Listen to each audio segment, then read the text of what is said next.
Örgümü Dediniz kanalımdan dünyadaki tüm dostlara selamlar, sevgiler, saygılar. Örgümü Dediniz kanalıma hepiniz hoş geldiniz.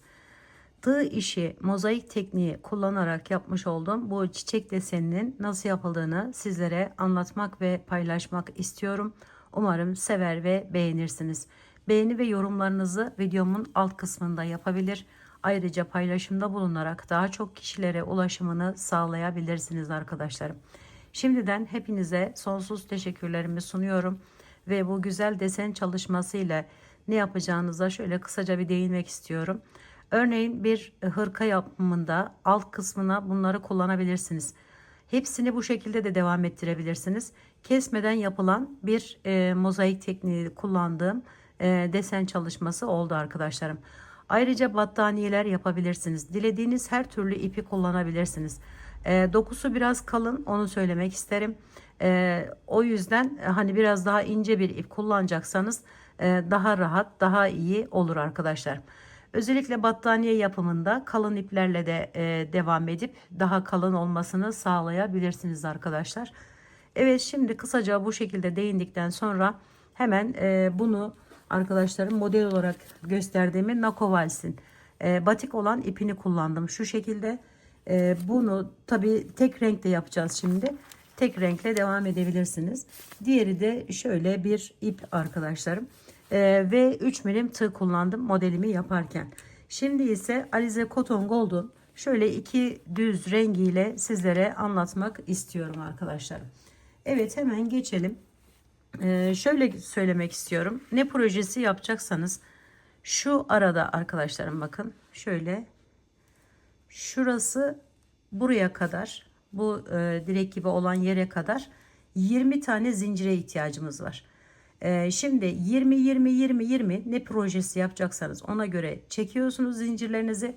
Daha sonra 3 tane burası için, ikişer tane de şu kenarda giden yerleri için zincire ihtiyacımız olacak. Yani 20 20 20 artı 7 zincir çekmemiz gerekiyor. Şimdi 27 tane ben zincir çekerek bu ipimle hemen başlıyorum arkadaşlar. Bu da şöyle şurada dursun. Yine kullandığım tığım 3 milim. Bu elinize göre değişir arkadaşlar.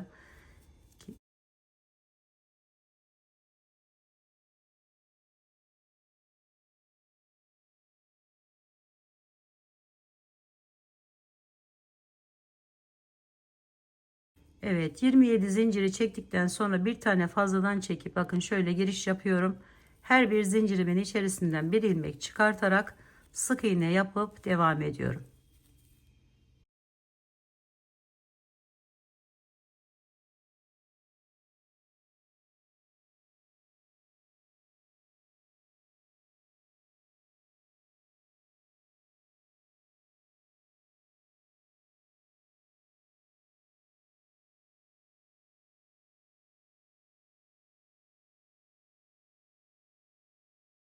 Sonra geldim, 1 2 3 tane zincir çekip biraz şöyle uzatıp bırakıyorum arkadaşlarım.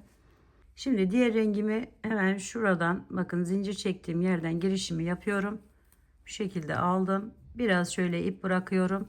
Bir tane zincir çekip ilkinden hemen şöyle arka kısmından arkadaşlarım, bakın şu V gibi olan yerlerin arka kısmından giriş yapıyoruz. Ve hepsine sık iğne işlemi uyguluyoruz.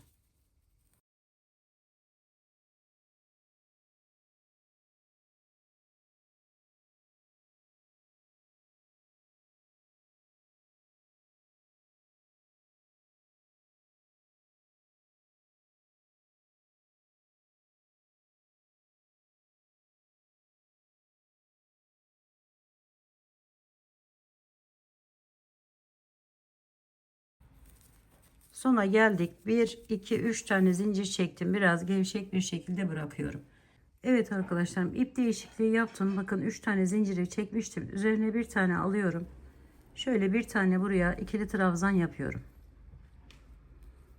Daha sonra çevirdim bakın. Hemen bu isterseniz bakın şu şekilde alabilirsiniz. Sık iğne yapacağız. Bu tarafındaki yeri boş kalacak. Çünkü oraya birazdan ikili trabzan yapacağız. Dediğim gibi isterseniz bakın şöyle şu şekilde alabilirsiniz. Sonra isterseniz şöyle hemen ip arkadayken şu şekilde alabilirsiniz. Hiç fark etmiyor arkadaşlar. İsterseniz de şöyle arkadan hemen giriş yapıp yapabilirsiniz. Sık iğne yapıyoruz bir tane. Sık iğnemizi yaptıktan sonra hemen üzerine bir tane alıyorum. Bakın şunu atlayıp hemen yanındaki yerden giriş yapıyorum. Buraya bir tane ikili trabzan yapıyorum. Şu şekilde oluyor arkadaşlarım, bakın.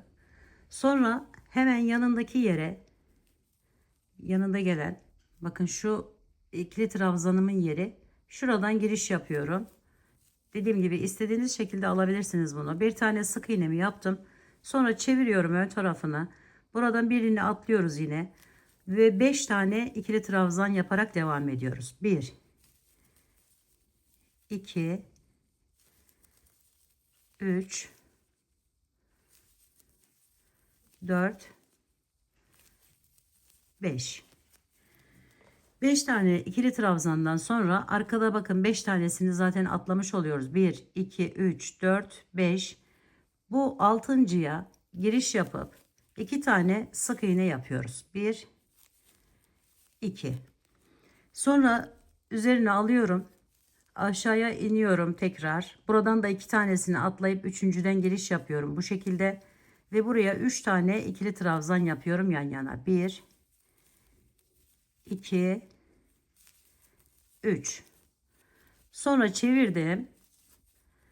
Tekrar bu arkadan yine 3 tanesini otomatik olarak atlıyoruz. Şuradan giriş yapıyoruz. Buraya 1 2. Bu da şu yaprağımızı bakın buralardan başlayacağız. 2 tane sık iğneden sonra çeviriyorum. 5 tane ikili trabzan yaparak devam ediyorum.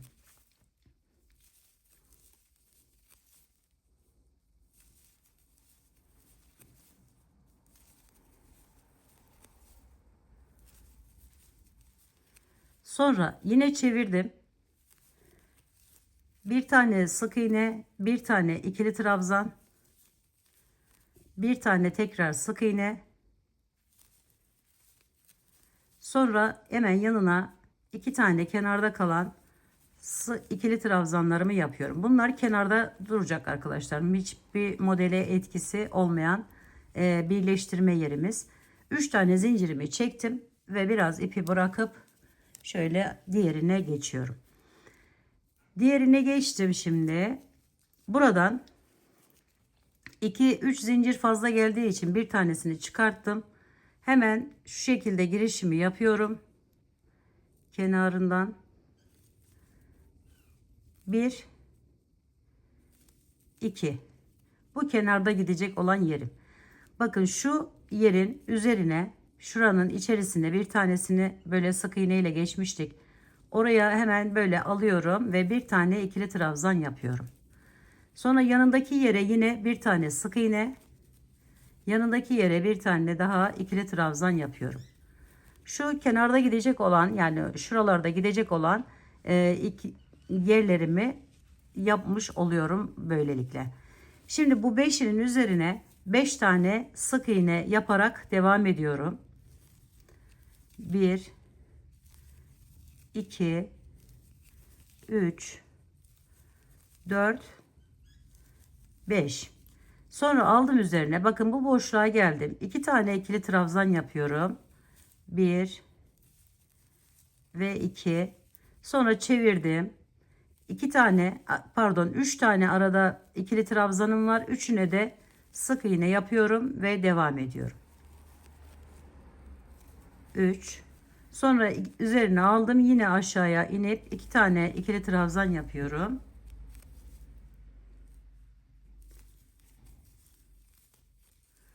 Sonra tekrar 5 tane sık iğne yapıyorum.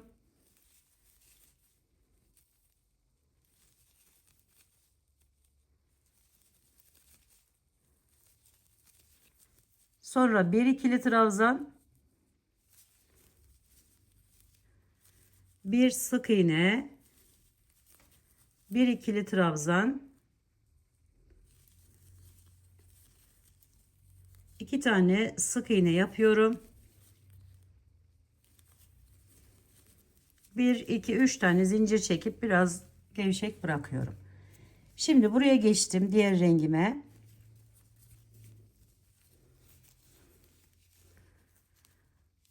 Hemen üzerine alıyorum. Buradan alttaki ikili trabzanımın üzerine bir tane ikili trabzan yaptım.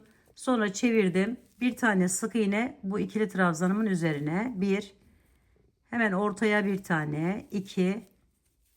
Bir de yanındaki yere 3. 3 tane sık iğne yapıyorum burada. Sonra buraya 5 tane ikili trabzanımız vardı. 4 tane yapıyoruz arkadaşlar. Şöyle devam ediyoruz. 1 2 3 ve 4. 4 tane yaptıktan sonra alttaki 2 olan yerimize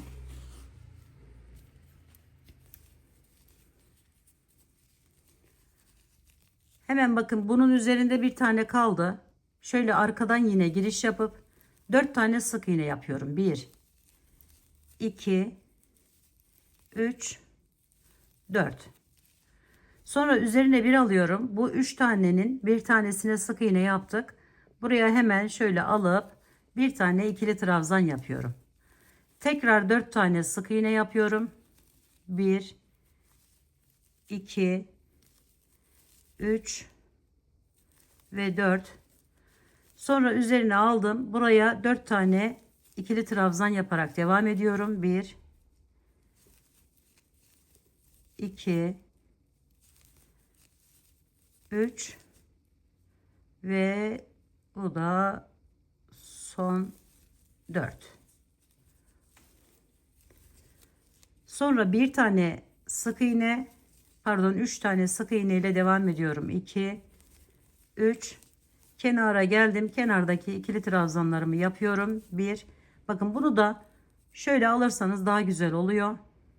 Şu şekilde 2 1 2 3 zincir çektim, bırakıyorum. Şöyle bir görüntü oluyor arkadaşlar. Şimdi buraya geçiyorum. Hemen bir tanesini çıkarttım. 2 zincir de çekip uzatabilirsiniz. Burada arkadaşlarım bakın şuradan giriş yapıyorum. 1 hemen yanındaki yere 2. 2 tane sık iğnemi yaptım. Üzerine bir aldım. Şuradan giriş yapıyorum bakın. Bir tane ikili trabzan, bir tane sık iğne, bir tane ikili trabzan. Bu ip bu şekilde devam ediyor. Sonra araya 4 tane sık iğne ile devam ediyorum. 1 2 3 4. Ön taraftan örmesi biraz daha kolay arkadaşlar. Bu arada onu da söylemiş olayım. Şöyle 4 tane ikili trabzan yaparak devam ediyorum. 1 2 3 ve 4. Evet, bu 4'ten sonra ortadakinin üzerine bir tane sık iğne ve tekrar 4 tane ikili trabzan yapıp devam ediyoruz.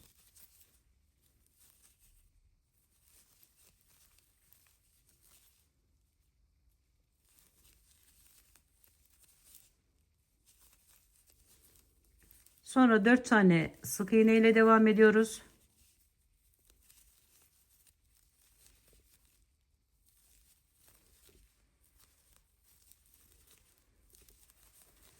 Sonra bir ikili trabzan,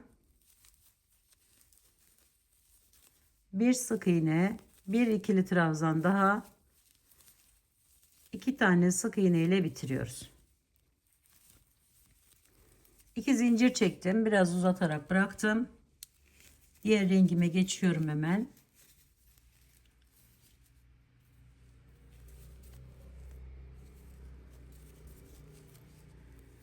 Hemen kenardaki ikili trabzanımı yapıyorum. 3 tane sık iğne yaparak devam ediyorum.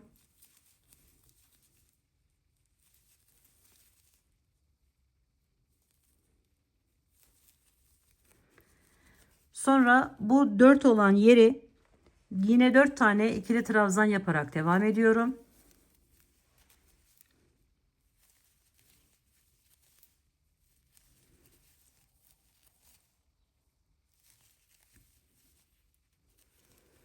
Sonra çevirdim.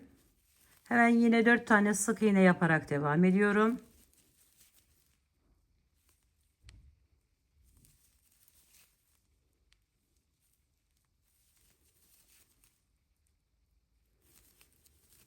Aradaki bir tane ikili trabzanıma tekrar bir tane ikili trabzan yapıyorum. Sonra çevirip 4 tane sık iğne ile devam ediyorum.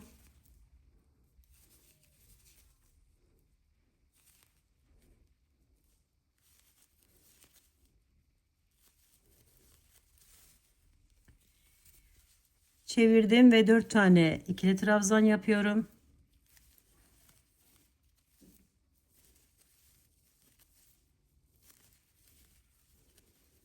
Sonra 3 tane sık iğne.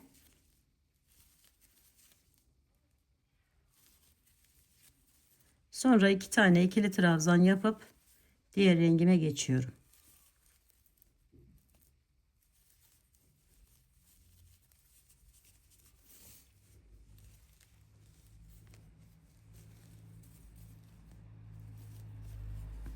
Bununla aynı şekilde devam ettiriyorum. Şöyle kenarda 2 tane sık iğnemizi yapalım. Bir sık iğne, pardon, bir ikili trabzan, bir sık iğne, bir ikili trabzan yapıyorum. Sonra 4 tane sık iğne ile devam ediyorum.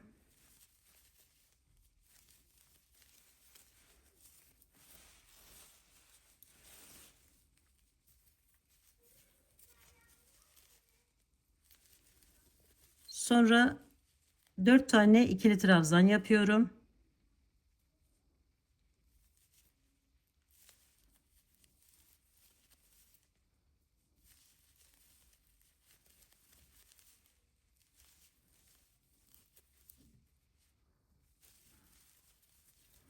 Ortaya bir tane sık iğne, tekrar 4 tane ikili trabzan.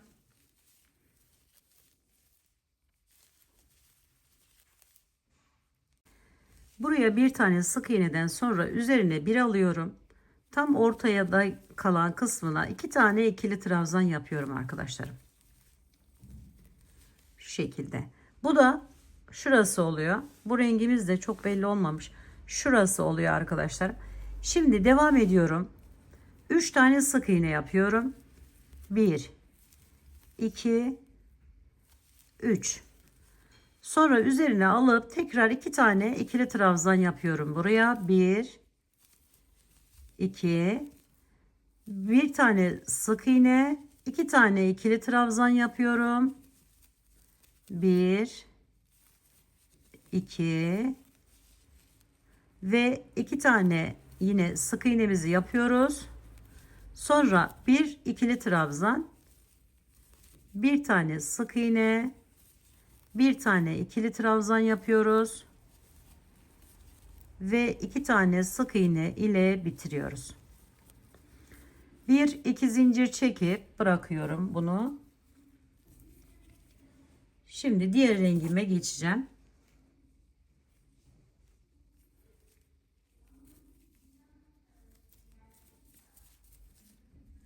Yine aynı şekilde bunu hemen yanındaki yere bir tane ikili trabzanımı yapıyorum. Sonra çevirdim.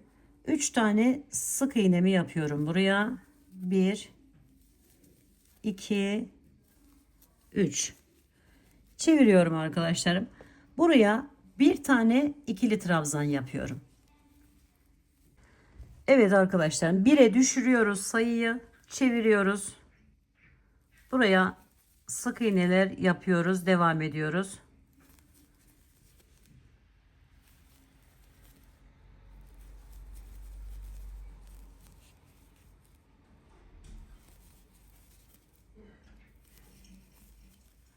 Sonra çeviriyorum.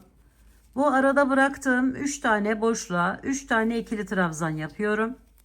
1 2 3.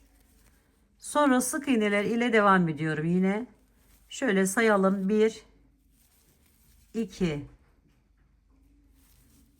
3, 4, 5, 6. 6 tane sık iğne ile geldim. Üzerine bir alıyorum. Bir tane buraya ikili trabzanımı yapıyorum.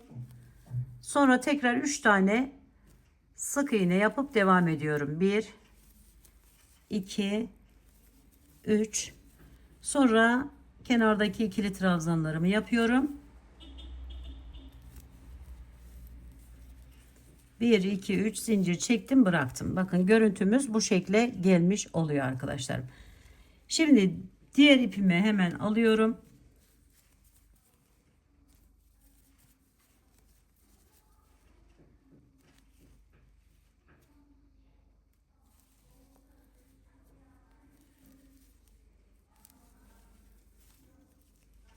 İki taneden sonra buradaki işlemi devam ettiriyorum.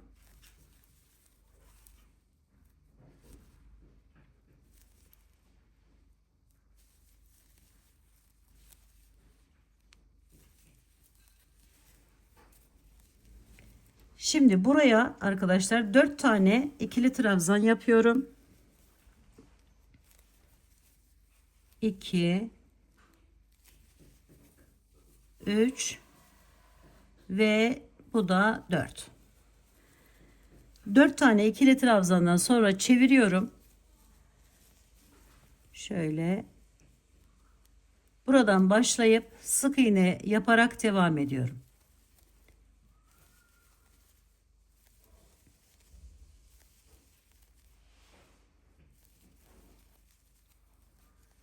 Evet, 6-7 tane sık iğne yaparak geldim.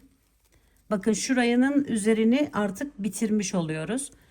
7 tane sık iğne yapıyoruz buraya.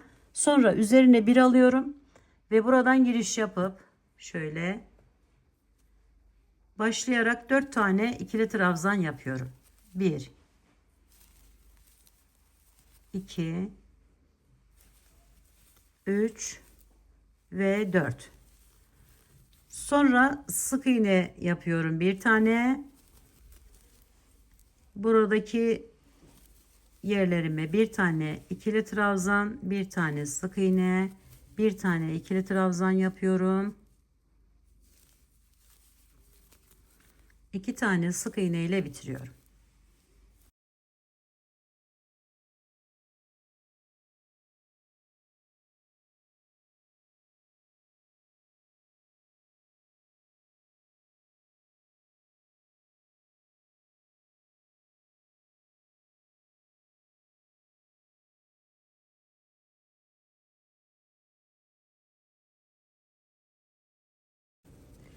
Şimdi buraya geldim. Burada üzerine bir alıp alttaki ikili trabzanımın üzerine bir tane ikili trabzan yapıyorum.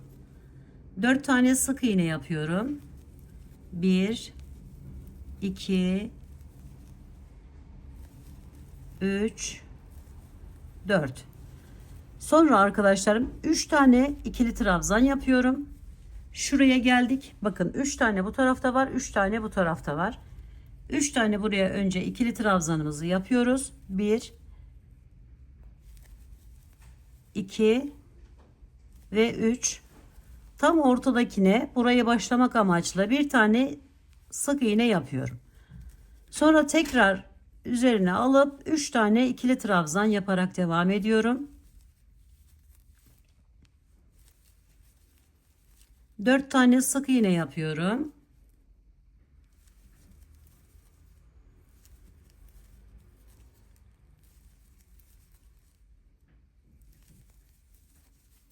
Bir tane ikili trabzanımı yapıyorum bu araya. 3 tane sık iğnemi yapıyorum. Sonra kenardaki ikili trabzanlarımı yapıp bitiriyorum.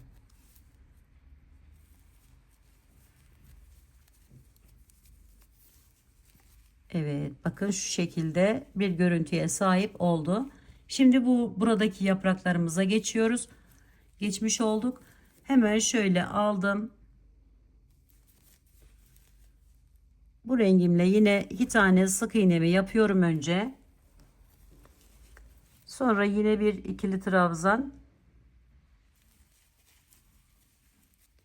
bir tane sık iğne, bir tane ikili trabzan daha yapıyorum. Bir tane sık iğneden sonra buraya 4 tane ikili trabzan yaparak devam ediyorum.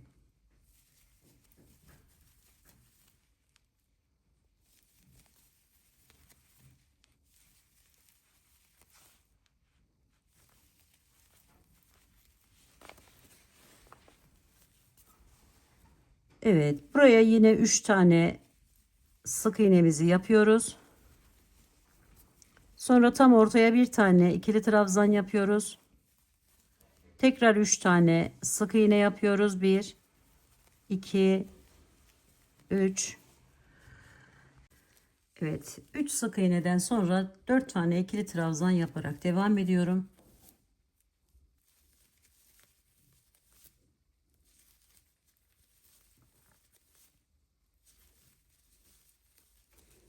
Sonra bir tane sık iğne, bir ikili trabzan, bir sık iğne, bir ikili trabzan devam ediyoruz.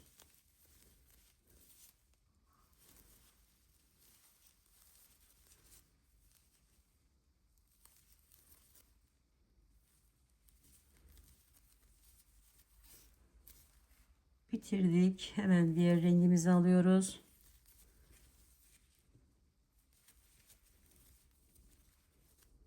Sonra çeviriyorum. 3 tane sık iğne ile devam ediyorum.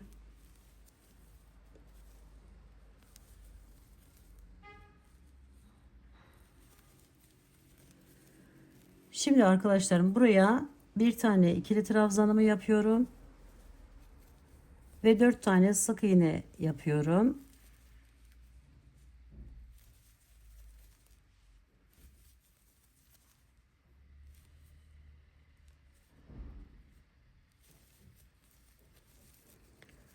Araya buraya arkadaşlar şöyle 2 tane ikili trabzan yapıyorum. Şu 3 yaptığımız yerin sayısını 2'ye düşürüyoruz. Bu rengimizle olan 1 2, sonra 3 tane sık iğne yapıyoruz. 1 2 3, sonra çevirdim. 2 tane yine bu tarafa doğru ikili trabzan yapıyorum. 1 2, sonra 4 tane ikili sık iğne ile devam ediyorum. 1 2 3 4, çevirdim. Bir tane ikili trabzan yapıyorum. 3 tane sık iğne yapıyorum.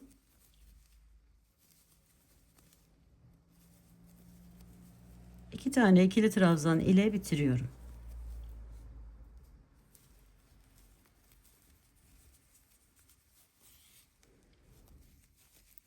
Evet, bakın şöyle oldu.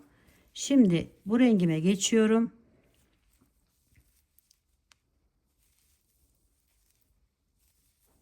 İki sık iğneden sonra bu kenarda giden yerimi yapıyorum.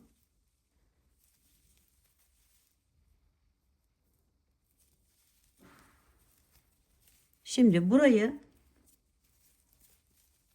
bu 4 olan yere 2 tane yapmak amaçlı şöyle 2 tane sık iğne yapıyorum önce. 1 ve şu da 2. Üzerine aldım. Hemen alta inip 2 tane ikili trabzan yapıp devam ediyorum. Sonra çevirdim. Bu defa 3 tane sık iğne yapıyorum arkadaşlar buraya. 1 2 3, sonra çevirdim. Bu ortada bıraktığımız 3 yere 3 tane ikili trabzan yapıyoruz. 1 2 3, sonra tekrar aynı burada yaptığımız gibi 3 tane sık iğne ile devam ediyoruz. 1 2 3, üzerine aldım. 2 tane ikili trabzan yapıyorum. Sonra tekrar Buradan başlıyorum. 1 2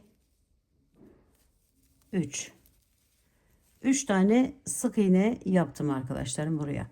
Sonra üzerine alıp kenardaki bu yerimi devam ettiriyorum.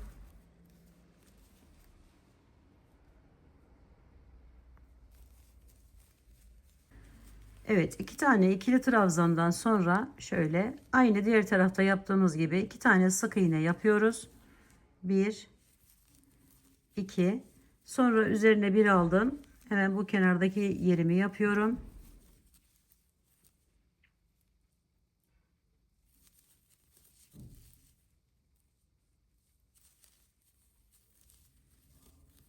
Sonra iki tane sık iğne ile bitiriyorum.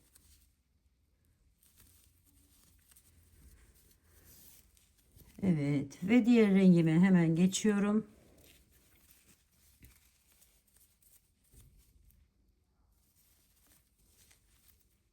Kenardaki işlemleri tekrar ediyoruz. Bir tane ikili trabzan, 3 tane sık iğne. Sonra bu ikili trabzanımın üzeri ve yanındaki bıraktığımız yer, iki tane ikili trabzan yapıyoruz buraya. Şu anda şuraya geçtik arkadaşlarım. Şu yerdeyiz. Bu iki tane ikili trabzanımın üzerine ise iki tane sık iğnemi yapıyorum. Sonra iki tane ikili trabzan yapıyorum tekrar. 1 2, aradaki bu yere toplamda 3-5 tane sık iğne ile devam ediyorum. 1 2 3 4 5, tekrar iki tane ikili trabzan, iki tane sık iğne,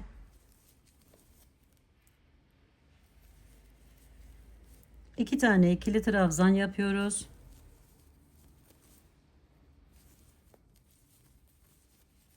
Ve 3 tane sık iğne ile devam ediyoruz. Sonra iki tane ikili trabzan ile bitiriyoruz. 1 2 3 zincir çekip bıraktık. Bakın görüntümüz bu şekle gelmiş oluyor arkadaşlar. Hemen diğer rengimi alıyorum.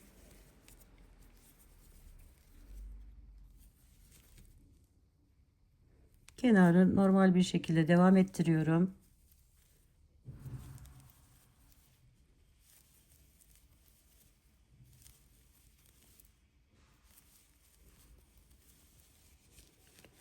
Buraya kadar sık iğne ile devam ediyorum.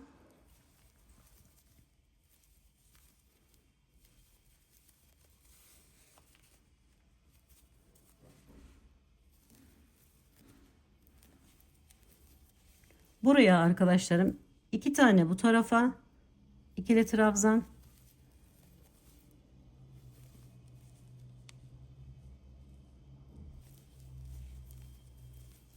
bir tane sık iğne, tekrar iki tane ikili trabzan yapıyorum.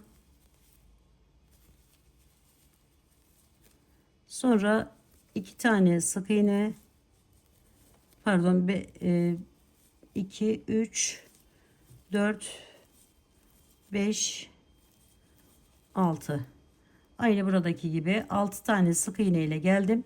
Sonra üzerine bir alıyorum ve kenardaki yerimi yapıyorum.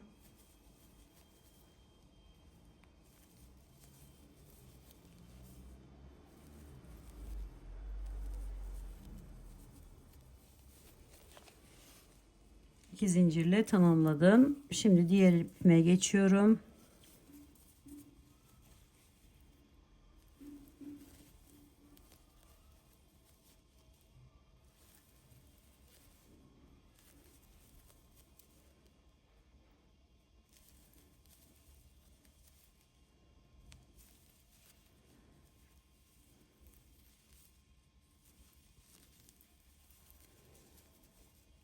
Şimdi iki tane ikili trabzan yapıyorum önce.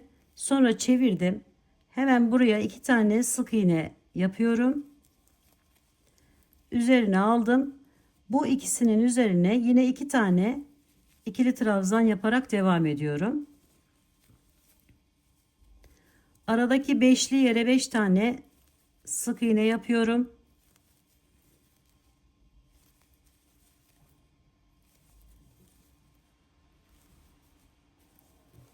Sonra çeviriyorum. Bakın buraya geldik. Buraya yine buradaki gibi hemen üzerlerine 2 tane ikili trabzan yapıyoruz. 1 2, sonra çevirdik, 2 tane sık iğne yapıyoruz. 1 2, çevirdik, 2 tane ikili trabzan yapıyoruz.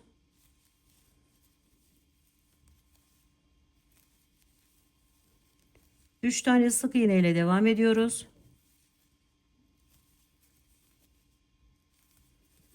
Ve kenardaki ikili trabzanları yaparak diğer rengimize geçiyoruz.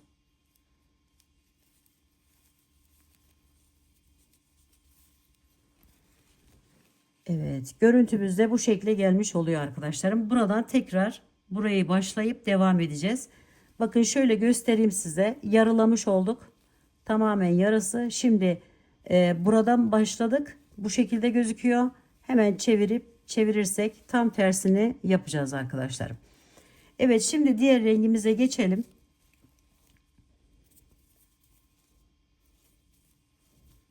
Şöyle bu orta kısmını da tamamlamış olalım.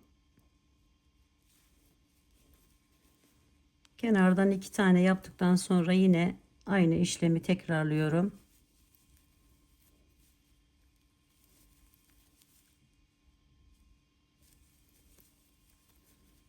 İki tane sık iğne yapıyorum. 2 tane ikili trabzan yapıyorum.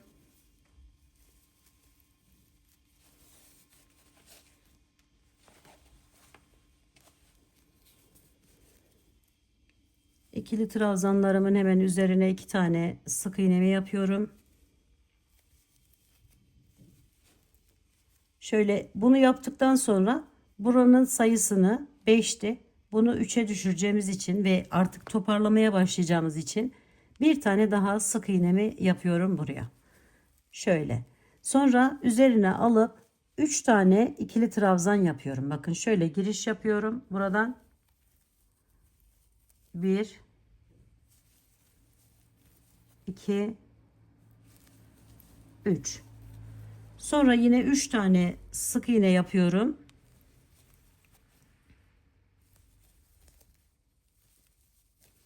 Sonra 2 tane ikili trabzan.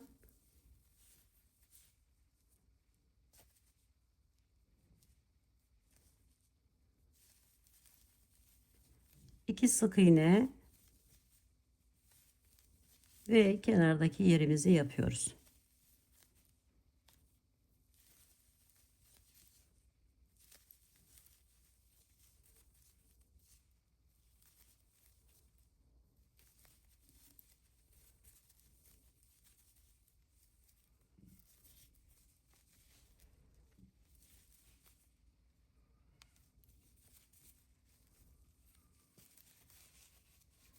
Görüntümüz bu şekle geldi. Şimdi bu ipimizle hemen devam edelim.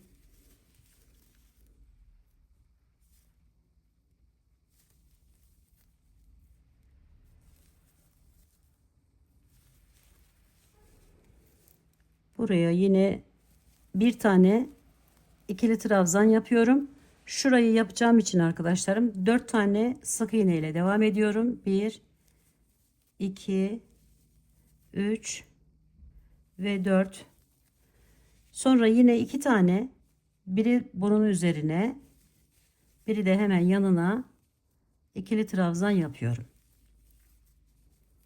Sonra 3 tane sık iğne ile devam ediyorum. 1 2 3, 2 tane ikili trabzan yapıyorum. 1 2, 4 tane sık iğne yapıyorum. 1 2 3 4. Bir tane ikili trabzan, 3 sık iğne ve kenardaki ikili trabzanlar.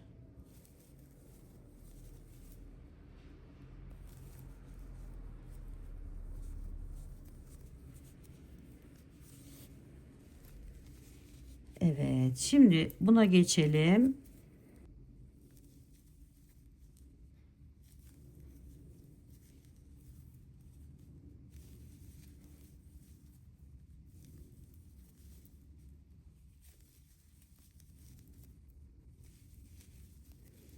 Bir tane sık iğneden sonra 4 tane ikili trabzan yapıyorum.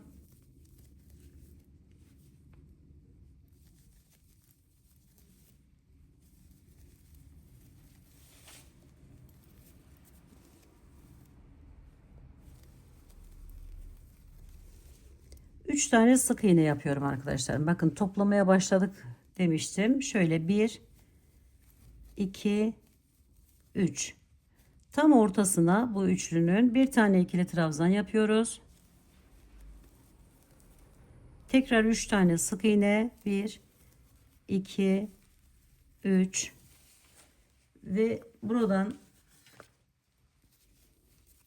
4 tane ikili trabzan yapıp devam ediyorum.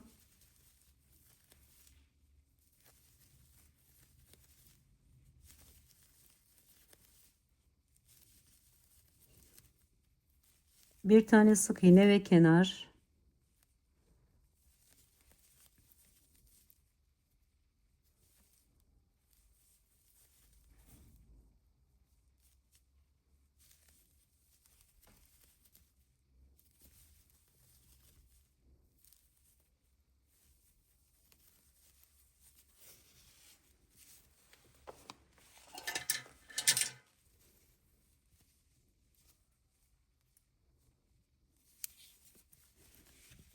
Diğer rengimi aldım. Hemen onunla devam ediyorum. 3 tane sık iğne.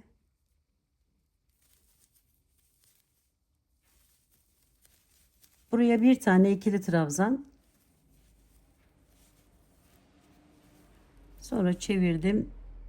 4 tane sık iğne. 1, 2, 3, 4. Sonra çeviriyorum. 3 tane ikili trabzan yapıyorum boşluğa. 1, 2 ve 3. Sonra bir tane sık iğne. Tekrar 3 tane ikili trabzan.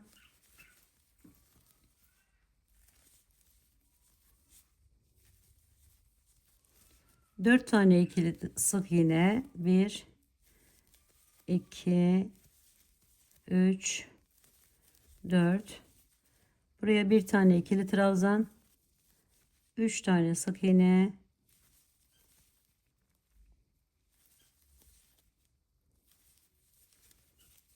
İki tane ikili trabzan yapıyorum.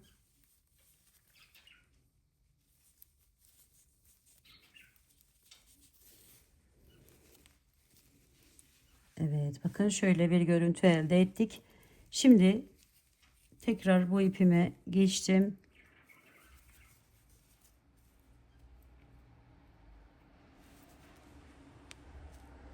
Önce kenardaki sık iğnelerimi yapıyorum. 2 tane, 1, 2.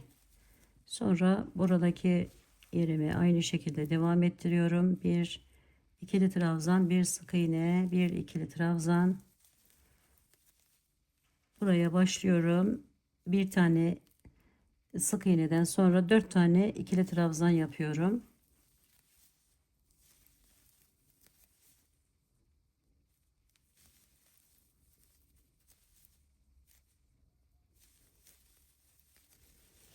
Sonra aradaki bu 3 yere 3 yer 7 yere sık iğne yapıp devam ediyorum arkadaşlar.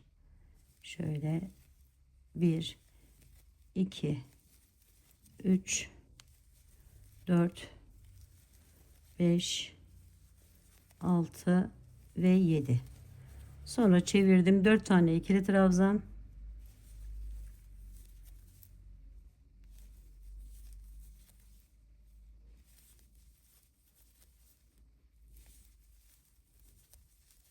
Bir sık iğne.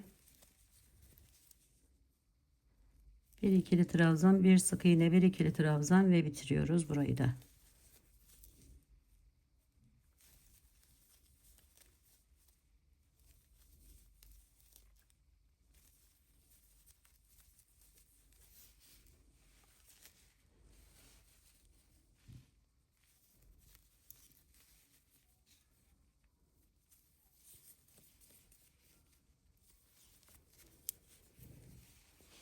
Şimdi görüntü bu şekilde, devam ediyorum.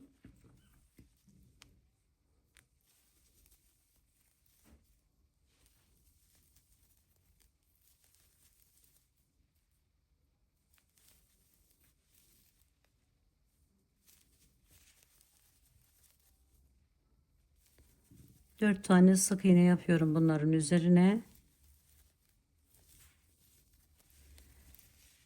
Burada arkadaşlarım, burayı da artık sayısını 3'e düşüreceğim için şöyle 2 tane daha sık iğne ile devam ediyorum. 5, 6. Yani 6 tane sık iğne yapmış oldum. Şimdi bunun üzerinden başlıyorum. 1, ortaya bir tane, 2, bir de buraya 3. 3 tane ikili trabzan yapıyoruz buraya. Bu da şuradayız arkadaşlarım. Şuraya geldik.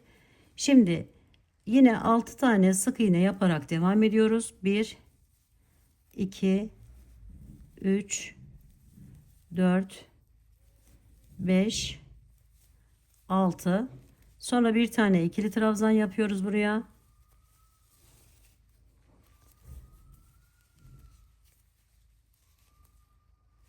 Ve 3 tane sık iğne,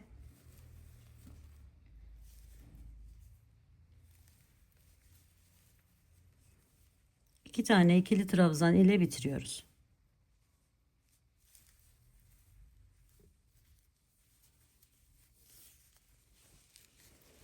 Evet, bakın şöyle bir görüntü elde ediyoruz arkadaşlarım bu sırada. Şimdi diğer rengime geçiyorum hemen.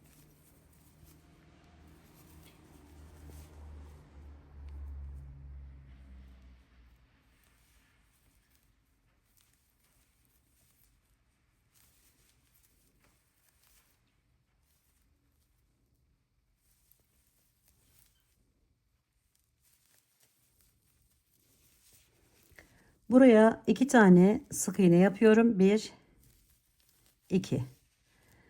Bu dördün ortasına yine 2 tane ikili trabzan yapıyoruz. 1, 2. Bu yukarıdaki yapraklarımızı yani burayı tamamlamış olduk. Bakın şuradayız. Burayı başlayacağız. Şimdi araya bir tane sık iğne, 2 tane ikili trabzan yapıyoruz. 1, 2. Sonra bu ortadaki yere 3 tane sık iğne,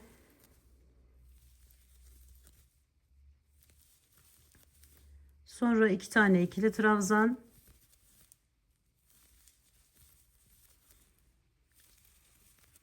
bir tane sık iğne ve bu ortadaki yere tekrar 2 tane ikili trabzan yapıyoruz. Sonra yine 2 sık iğne ve kenardaki yerimizi tamamlıyoruz.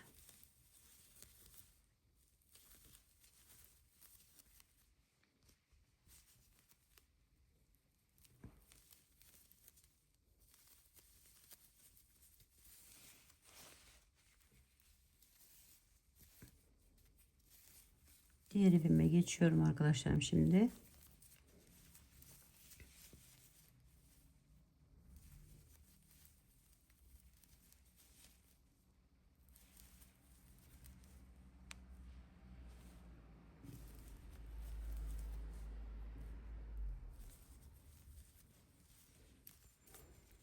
Şimdi buraya 2 tane ikili trabzan yapıyorum.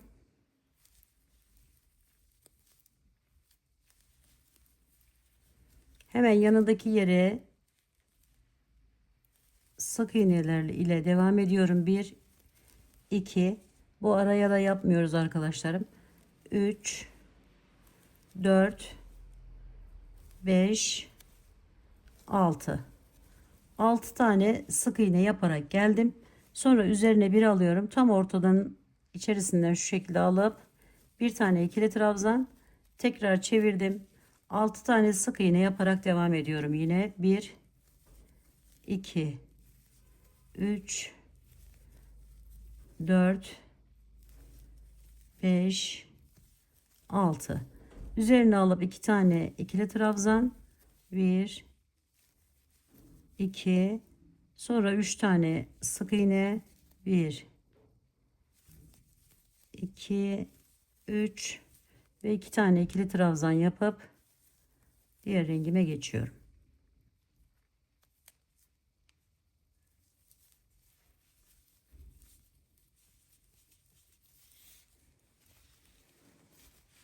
Şöyle bir görüntüyü görün arkadaşlarım. Şimdi bu rengimle kenardaki işlemlerimi tamamlıyorum.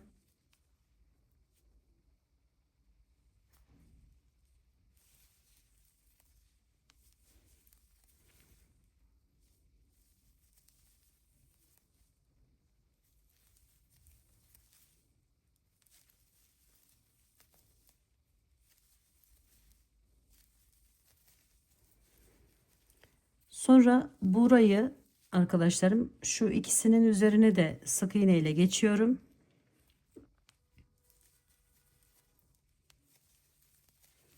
Üzerine bir aldım. Şu ortadaki yerden başlayıp 4 tane ikili trabzan yapıyorum. 1 2 3 ve 4. Sonra bir tane ortaya sık iğne, tekrar 4 tane ikili trabzan yapıyorum. 1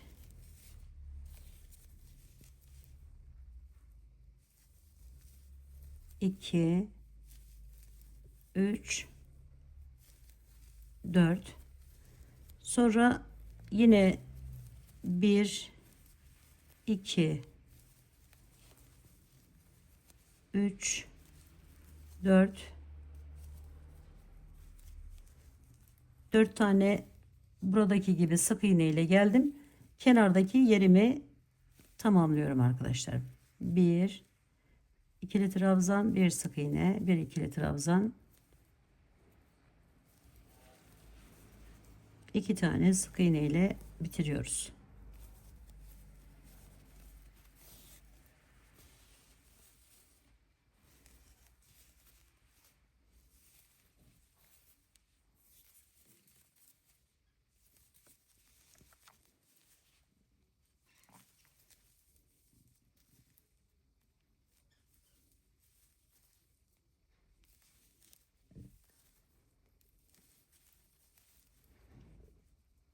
Üç tane sık iğneden sonra bir şöyle 2 3 ve 4. 4 tane ikili trabzan yapıyorum.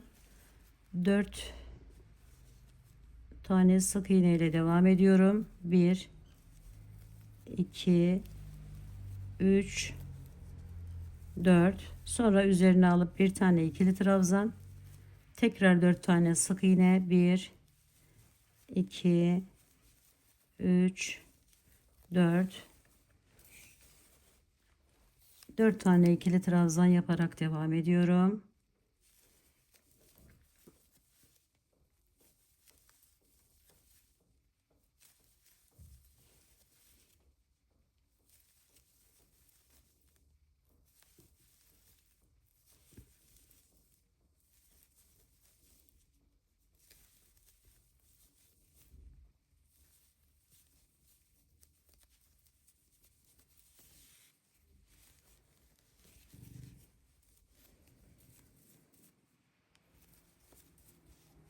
Evet, görüntü bu şekle geldi. Şimdi bu rengime geçiyorum.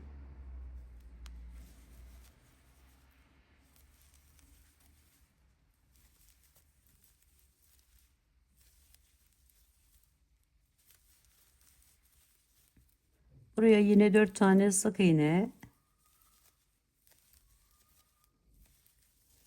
4 tane ikili trabzan,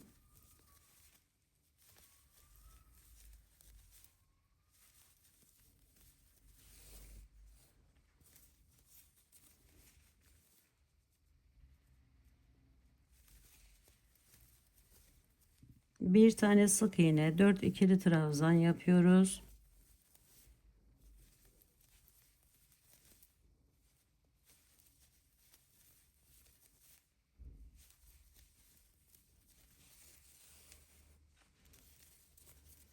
Sonra 4 tane sık iğne.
Beş tane sık iğne yapıyorum arkadaşlarım. Bunun ortasına 2 tane ikili trabzan yapıyoruz. 1 2, araya 3 tane sık iğne ile devam ediyoruz. 1 2 3, sonra üzerine alıp tekrar 2 tane ikili trabzan yapıyoruz. 1 2, sonra yine sık iğneler ile devam ediyoruz.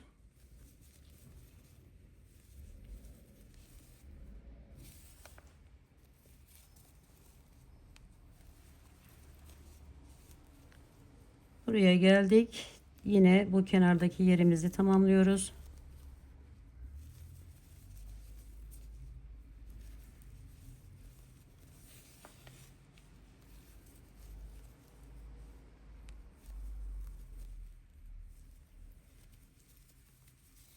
Bununla motifimizi tamamlamış oluyoruz arkadaşlarım. Şimdi bu rengimizle de devam edelim. Tamamen tamamlamış olalım.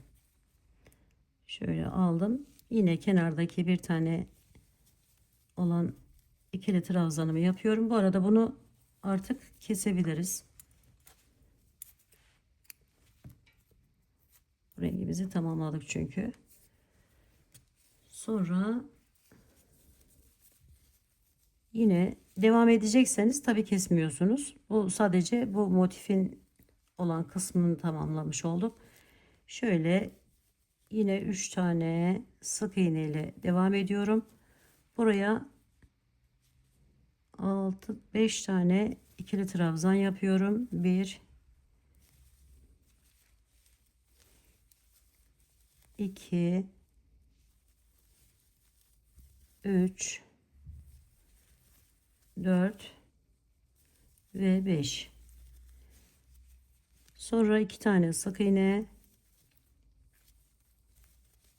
3 tane ikili trabzan yapıyorum.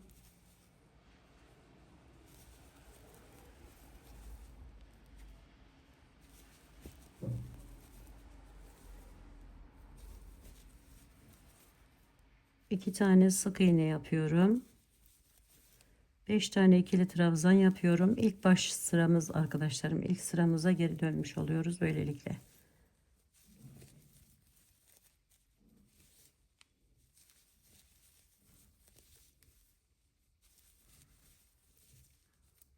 Üç sık iğne,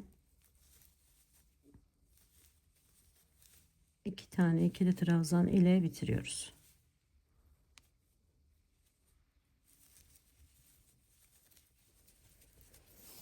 Evet, bakın motifimiz tamamen ortaya çıkmış oldu, desenimiz, çiçek desenimiz. Şimdi buna bir buhar ütüsü yapalım arkadaşlar. Hemen onu da siz de görmüş olun.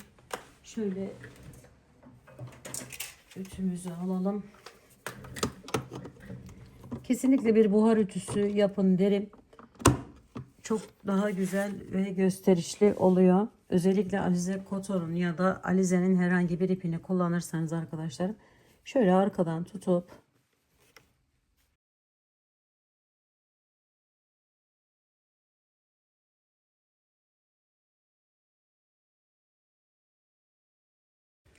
evet, buhar ütümüzden sonra görüntümüz bu şekle geliyor arkadaşlarım. Umarım sizler de sevmiş ve beğenmişsinizdir. Yapacak olan arkadaşlarıma şimdiden kolaylıklar diliyorum. Örgümü dediğiniz kanalıma abone olmayı, beğenmeyi, yorum yapmayı, paylaşımda bulunmayı unutmazsanız çok mutlu olurum. Bir dahaki en farklı, en değişik örgü model, teknik ve tasarımlarında görüşmek üzere. Hoşça kalın, sağlıkla kalın, Allah'a emanet olun arkadaşlar.